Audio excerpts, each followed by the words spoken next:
Parfaite préservation, mesdames, messieurs, parfaite préservation.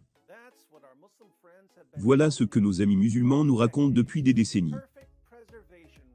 Parfaite préservation jusqu'à la moindre lettre, depuis sa révélation à l'époque de Mohammed. À la recherche de preuves, pour soutenir cette affirmation, nous avons donc ouvert leurs sources les plus fiables.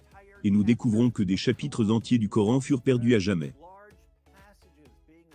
De grands passages perdus à jamais, des versets mangés par un mouton, perdus à jamais. Comment nos amis musulmans répondent-ils, lorsqu'on leur montre que leur propre source affirme à maintes reprises que le Coran a été modifié, encore, et encore, et encore? Ils répondent: parfaite préservation jusqu'à la moindre lettre. Hatun Tash et Jay Smith étaient allés à Speaker Corner, avec 26 différents Corans en arabe. Non pas avec 26 traductions différentes, mais avec 26 différents Corans en arabe. Comment nos amis musulmans ont-ils répondu? Parfaite préservation jusqu'à la moindre lettre. Des non-musulmans publient des livres entiers, à propos des variantes du Coran. Comment nos amis musulmans répondent-ils? Parfaite préservation jusqu'à la moindre lettre.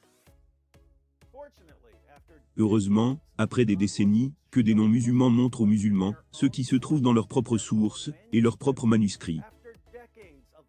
Après des décennies où des apologistes musulmans ont menti sur l'histoire du Coran, il y a enfin des érudits musulmans qui commencent à reconnaître qu'il y a des trous dans le récit.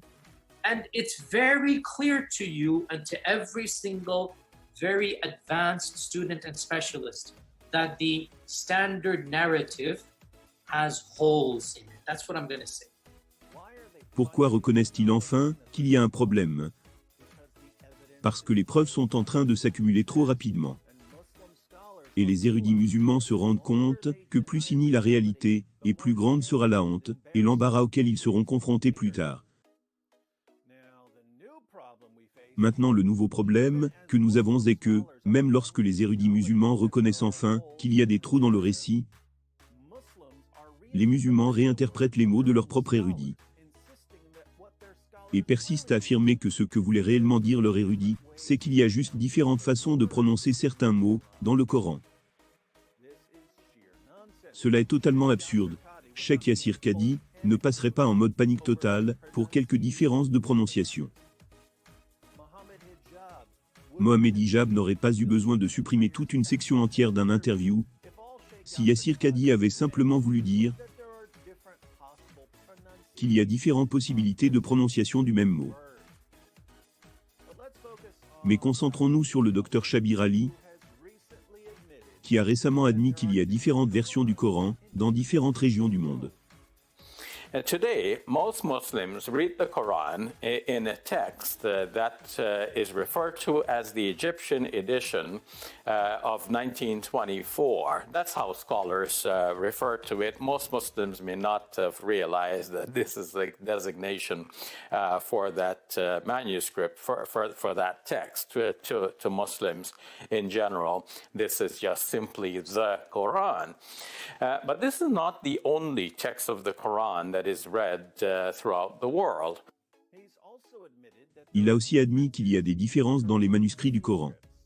So there was this period in which Muslims had the opportunity to teach others the Quran without insisting on the precise words. Recently, a manuscript has been discovered from Sana'a in Yemen, and it's referred to as the Sana'a manuscript. That manuscript has two layers of Quranic writing.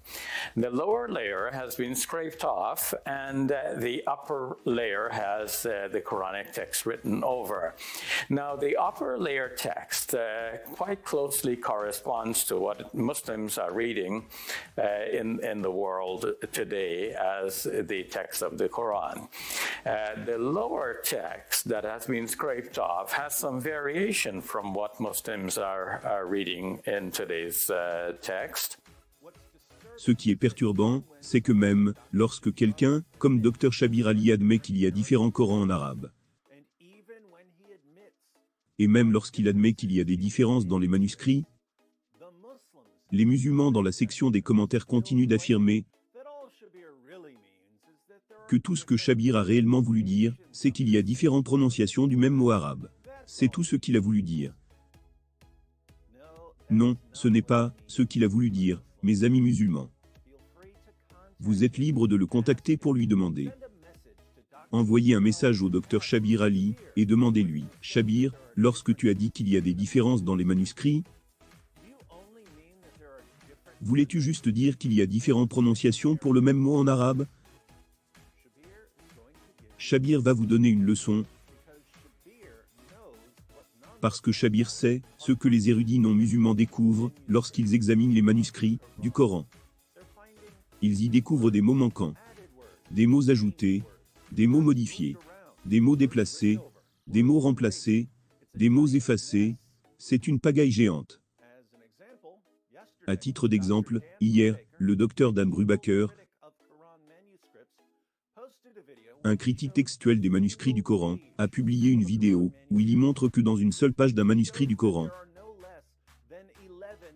il n'y a pas moins d'11 variantes, textuelles et corrections sur cette seule page.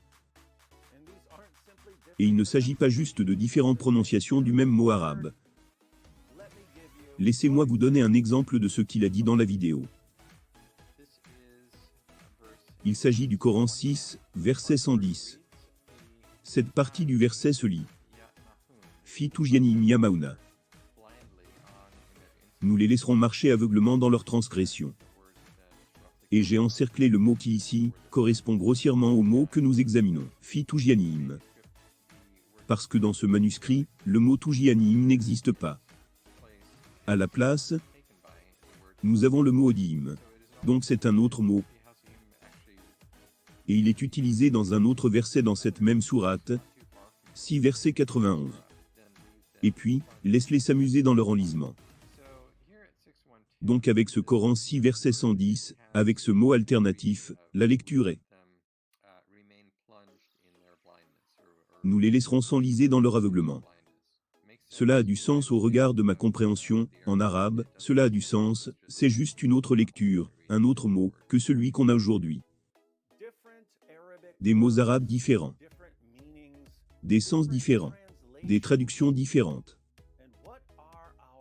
Et qu'est-ce que nos amis musulmans vont conclure face à tout cela? Parfaite préservation jusqu'à la moindre lettre. Mes chers amis musulmans, avez-vous la moindre idée du type de dommage que vous causez au futur de votre religion actuellement? Une fois que ce mensonge sera mis à nu, possiblement le plus gros mensonge de toute l'histoire, la soi-disant parfaite préservation d'un livre qui fut à maintes reprises changé et corrigé. Une fois que ce mensonge sera mis à nu, on ne croira plus jamais la moindre chose que vous nous raconterez sur votre religion. Quand vous mentez au grand jour sur des choses que nous pouvons voir avec nos propres yeux, vous détruisez votre propre crédibilité. Quand vos propres sources disent que des chapitres entiers du Coran ont été perdus, et que de grands passages ont été perdus, et que d'innombrables versets ont été perdus, et que vous dites parfaite préservation jusqu'à la moindre lettre, cela devient impossible de vous croire. Quand vous dites « il n'y a aucune variante textuelle dans toute l'histoire du Coran », alors que les critiques textuels qui examinent les manuscrits disent qu'ils trouvent des dizaines de milliers de variantes textuelles, il n'y a plus aucune possibilité que l'on vous prenne au sérieux à nouveau. C'est tellement drôle à regarder. J'encourage tout le monde à cliquer sur la nouvelle vidéo du Dr Brubaker afin qu'il puisse vous conduire à travers 11 variantes et corrections dans une seule et unique page d'un manuscrit d'un livre qui a été protégé de façon surnaturelle par le grand Dieu Allah. Je pense que nous pouvons tous être d'accord que si un livre a toutes les caractéristiques d'un livre qui a été changé et corrigé, bien qu'il ait été parfaitement préservé, cela doit être vraiment un miracle.